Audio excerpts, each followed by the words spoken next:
Hi hello అండి. Welcome back to our channel Satyapriya's world.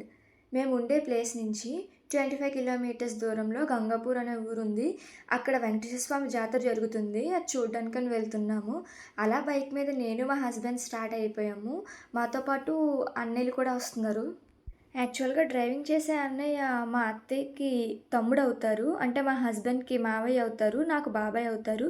కానీ మా హస్బెండ్‌కి, అన్నయ్యకి సేమ్ ఏజ్ కాబట్టి అన్నయ్య అని పిలుస్తాననమాట. ఇంక నలుగురం స్టార్ట్ అయిపోయాము. నార్మల్ డేస్‌లో అయితే హైవే మించి ఉంటది రూటు. ఇప్పుడు క్రౌడ్ ఎక్కువ అవ్వడం వల్ల ఇటువైపుకి మళ్ళించారు. అవి పైన రైల్వే ట్రాక్స్ కింద నుంచి వెళ్తున్నాం మేము. ఈ జాతరకి ప్రతి సంవత్సరం కొన్ని లక్షల్లో భక్తులొస్తారంట స్వామివారిని దర్శించుకోవడానికి. ఇంక మేము అలా వెళ్తుండగా రోడ్డుకి అటువైపున ట్రైన్ వెళ్తుంది.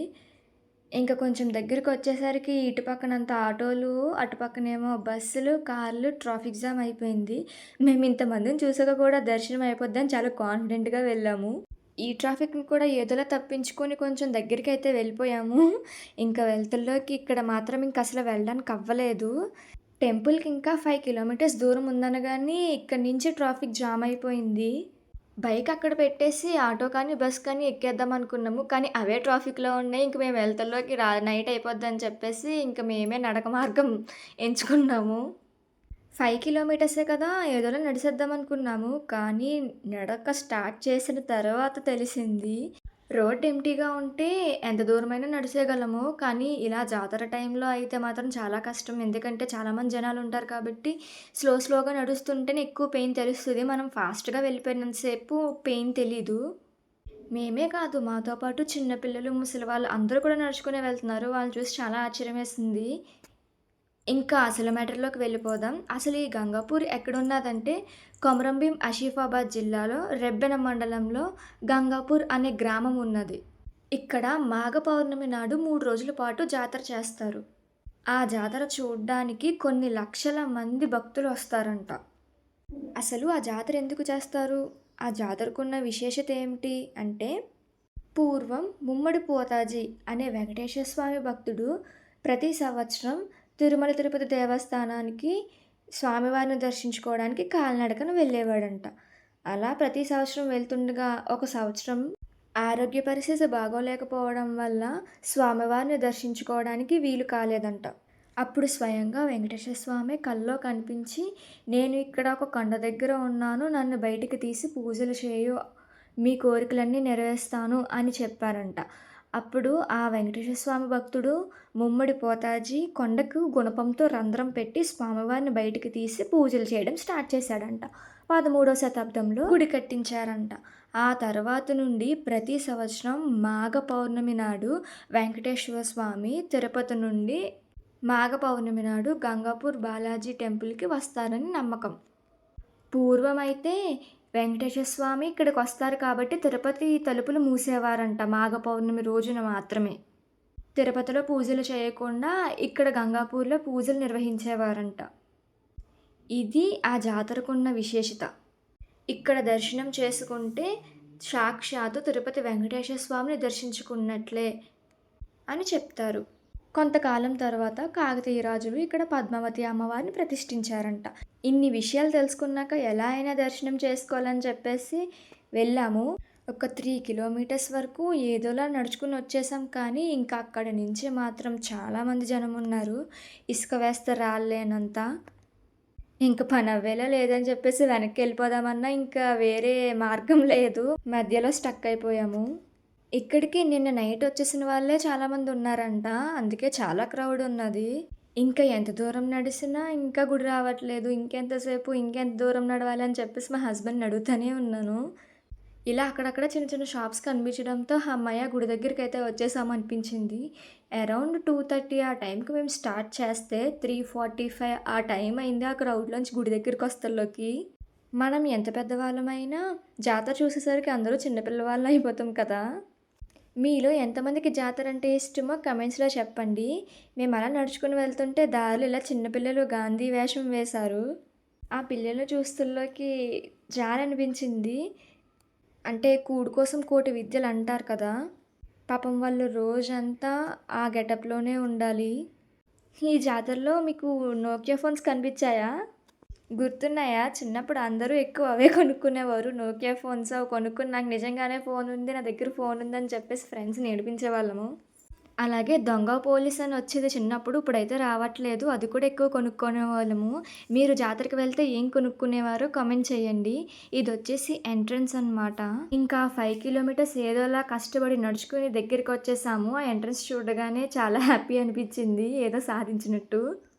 ఇంక లోపలికి వెళ్ళాక ఇలా వెంకన్న బాబు నామం పెడుతున్నారు. నేను మా హస్బెండ్ కూడా పెట్టించేసుకున్నాము. గుడిలోకి వెళ్దాం, దర్శనం చేసుకుందాం అని చెప్పేసి. ఇంకలా గుడికి నడుచుకొని వెళ్తున్నాము. ఇంక గుడి లోపలికి ఎంటర్ అవ్వగానే క్రౌడ్ చూసారా ఎంతమందున్నారో? వామ్మో! ఇంతమందున్నారేంటి? ఎలా దర్శనం అవుతదా అని చెప్పేసి అనుకున్నాము. అలా అనుకుంటూనే వెళ్ళాము. ఇక్కడ స్వామివారు ఎంత పవర్‌ఫుల్ కాకపోతే ఇంతమంది జనమొస్తారు చెప్పండి? చిన్న చిన్న పిల్లలతో కూడా వచ్చారు ఆ జాతరకి. ఇంకా అవుతదో లేదో అని చెప్పేసి అలా వెళ్తూనే ఉన్నాము. అక్కడ ఒక వాగులా ఉన్నది. అక్కడి నుంచి వాటరొస్తున్నాయి. అందరూ అక్కడ స్నానం చేస్తున్నారు. మేము కూడా ఆ వాగు దగ్గరికి అలా నడుచుకొని వెళ్ళిపోయాము. ఇంక దగ్గరికి వెళ్ళాక చూస్తోళ్ళకి షాక్. కొండకి అటు సైడు ఉన్నారు, ఇటు సైడు ఉన్నారు దర్శనానికి. మేము కనుక దర్శనం లైన్‌లోకి వెళ్తే 5-6 అవర్స్ పడతదంట దర్శనానికి అని అన్నారు. కానీ ఆ జనాన్ని చూస్తోళ్ళకి 5-6 అవర్స్‌లో అవ్వేలా లేదు దర్శనం. మాక్సిమం 8-9 అవర్స్ పడతది దర్శనానికి. అంత టైం అయితే మేము వెళ్తలోకి నైట్ అయిపోతదని చెప్పేసి, సర్లే ఇంక నెక్స్ట్ టైమ్ వస్తామని చెప్పేసి ఆ కోనేటిలో దిగి, కాళ్ళు కడుక్కొని అక్కడే దండం పెట్టేసుకున్నాము. అక్కడ గుడి పక్కన రథాలు కనిపిస్తున్నాయి కదా! ఆ రథం మీదే దేవుడిని ఊరేగిస్తారంట. అన్‌ఫార్చునేట్‌లీ మాకు దర్శనం అవ్వలేదండి. మేము అన్ని 5 కిలోమీటర్స్ నడుచుకొని వెళ్ళాము. దర్శనం అయిపోద్ది కదా అని చెప్పేసి. ఇంకా అక్కడ జనాన్ని చూస్తేలోకి మాత్రం మాక్సిమం 8-9 అవర్స్ పట్టేస్తదని చెప్పేసి అన్నారు. ఇంక మాకు వీలు కాలేదని చెప్పేసి అక్కడే దండం పెట్టేసుకున్నాము. నెక్స్ట్ టైమ్ అయితే కన్ఫర్మ్‌గా వస్తాము. అప్పుడైతే క్రౌడ్ ఉండరు కాబట్టి ప్రశాంతంగా దండం పెట్టుకోవచ్చు. ఇంకా అంత దూరం నడిచొస్తల్లోకి కాళ్ళు మండిపోయాయి. కోనేటిలోకి దిగాక కొంచెం చల్లగా అనిపించింది. నార్మల్‌గా అయితే టెంపుల్‌లో వీడియోస్ తీయనివ్వరు. నేను మీకోసం అని చెప్పేసి మాకు తెలిసిన వాళ్ళ దగ్గర ఉంటే ఆ వీడియో షేర్ చేస్తున్నాను. మీరు కూడా స్వామివారిని దర్శించుకోండి. టెంపుల్ లోపల ఫస్ట్ ఇక్కడ ధ్వజస్తంభం ఉంటది. ఇలా ఫెస్టివల్స్ టైంలో టెంపుల్‌ని చాలా డెకరేట్ చేస్తారు. ఇంకా స్వామివారిని మీరు కూడా దర్శనం చేసుకోండి. ఇంకా వచ్చేసేటప్పుడు అటుపక్కన చిన్న వాగులా కనిపిస్తుంది చూసారా? అక్కడ చిన్న పిల్లలు బాగా ఎంజాయ్ చేస్తున్నారు. స్నానాలు కూడా చేస్తున్నారు. ఇంకా ఆ వాగు పక్కనే ఇలా చిన్న డెకరేషన్‌లా పెట్టారు. అక్కడ ఫోటోస్ తీసుకున్నందుకు ₹100 అంట. మేమైతే తీసుకోలేదు. ఇంక టెంపుల్ నుంచి బయటకొచ్చేసి, ఇంకా బయటికి వెళ్ళడానికి వెళ్తున్నాము. ఇంక వచ్చేవాళ్ళు వస్తూనే ఉన్నారు, వెళ్ళేవారు వెళ్తూనే ఉన్నారు. గుద్దేసుకుంటున్నారు ఒకళ్ళకొకరు. 5 కిలోమీటర్స్ ఏదోలా నడుచుకొని వచ్చేసాం కానీ, ఇప్పుడు వెళ్ళేటప్పుడు ఎలా వెళ్ళాలమ్మా అనిపించింది.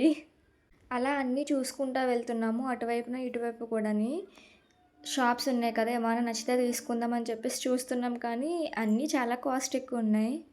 బయట కొన్న వాటికన్నా ఇలా జాతరలో కొన్నవే ఎక్కువ కాస్ట్ అనిపిస్తాయి నాకెందుకో మరి. అలా ఫ్రంట్‌కొచ్చేసేసరికి టాటూస్ వేస్తున్నారు. ఇక్కడ ఒక అబ్బాయి అయితే మెడ మీద వేయించుకుంటున్నాడు టాటూ. నాకు నార్మల్‌గా టాటూ అంటేనే భయం. ఈ అబ్బాయి అసలు ఎలా ఏయించుకుంటున్నాడురా బాబు అనిపించింది. మీరు ఎవరైనా జాతర టైంలో టాటూ వేయించుకున్నారా? టాటూ వేయించుకుంటే కమెంట్ చేయండి. ఇంకా వచ్చేటప్పుడు కూడా అలా పిల్లలు కనిపించారు. ఇక్కడ పర్ఫ్యూమ్స్ కనిపించాయి. మా హస్బెండ్‌కి పర్ఫ్యూమ్స్ అంటే చాలా ఇష్టం. ఇలా మనకి నచ్చిన ఫ్లేవర్స్ మిక్స్ చేసి మనకి ఇస్తారనమాట. అది సెలెక్ట్ చేసుకుంటున్నారు ఏ ఫ్లేవర్ కావాలా అని చెప్పేసి. అది అయిపోయిన తర్వాత బయటికొచ్చే దారిలో మాకు ఇవి కనిపించాయి. చేతికి చిన్నప్పుడు వేసేవారు కదా! నేను ఎప్పుడు ఏ జాతరకి వెళ్ళినా ఇవే వేయించుకునేదాన్ని. మా అమ్మమ్మ వాళ్ళ ఊర్లో సూర్యనారాయణ తీర్థం చాలా జరుగుతది. ఆ తీర్థానికి వెళ్తే మాత్రం కన్ఫర్మ్‌గా ఫస్ట్ ఇది వేయించేసుకోవాల్సిందే. ఇంక అలా నా చేతికి ఒక గ్లాస్ వచ్చాక తాగేసాను. అలా చెరుకు రసం తాగేసి ఇంక మేము మళ్ళీ మొదలుపెట్టాము బయటికి రావడానికి. వచ్చేసేటప్పుడు వీళ్ళు మళ్ళీ ఆగి పోలీస్ బాబాయ్‌తో ముచ్చట్లు పెట్టారు. ఆ పోలీస్ బాబాయ్ కూడా చాలా సరదాగా ఉన్నారు. అడుగుతున్నారనమాట, "మీరు ఎంత దూరం నుంచి వస్తున్నారు? ఎంతసేపు అయింది వచ్చి? ఎలా వెళ్తున్నారని చెప్పేసి." ఇలా మేము 5 కిలోమీటర్స్ దూరం నుంచి నడుచుకొని వస్తున్నామండి అని చెప్పేసి అన్నారు. వెళ్ళేటప్పుడు ఎంత ఎనర్జిటిక్‌గా వెళ్ళామో, వచ్చేటప్పుడు అంతే నీరసంగా వచ్చాము. వెళ్ళేటప్పుడైతే ఇంక వెళ్ళాలి, ఎలా అయినా చూడాలి అన్న దాని మీద వెళ్ళిపోయాము. ఇంక వెళ్ళినట్టు తెలియలేదు. ఇంక వచ్చేటప్పుడు మాత్రం కాళ్ళు చాలా నొప్పులొచ్చేసాయి. నా కాళ్ళకైతే పొక్కులు కూడా వచ్చేసాయి. ఓపిక పెట్టి 4 కిలోమీటర్స్ నడిసాను. ఇంకొక కిలోమీటర్ ఉందనగా ఇంక నా వల్ల కాలేదని చెప్పేసి ఒక దిక్కున కూర్చుండిపోయాను. మా హస్బెండ్ వెళ్ళి బైక్ తీసుకొనొచ్చారు. అలా వెళ్ళేటప్పుడు 5 కిలోమీటర్స్, వచ్చేటప్పుడు 5 కిలోమీటర్స్ నడిసాము. కానీ దర్శనం మాత్రం అవ్వలేదు. ఈ వ్లాగ్ ఇక్కడితో ఎండ్ చేస్తున్నాను. మీకు ఈ వీడియో ఎలా అనిపించిందో కామెంట్స్‌లో చెప్పండి. మీకు ఈ వీడియో కనుక నచ్చినట్లయితే please do like, share and subscribe to our channel. Stay tuned. Thanks for watching. Bye.